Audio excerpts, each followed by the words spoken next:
minimum. Lalabanan natin yung mga bilyon. Lalabanan natin yung may mainstream.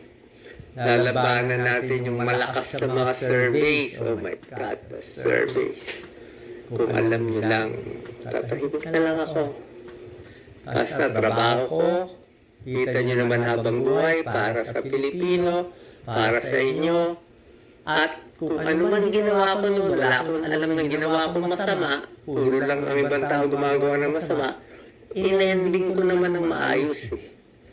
Kung 1 week na lang ang buhay ko, di yun na lang. O babot ako ng May, baka manalo pa tayo.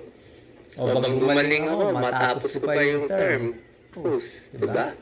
Pero hindi ako magpapabayo. Hindi ko susundin yung style ng iba kasi walang pinuntahan ng style ng iba eh. Lubog ang bansa. Hindi nyo alam gaano kalubog ang bansa natin. Kailangan natin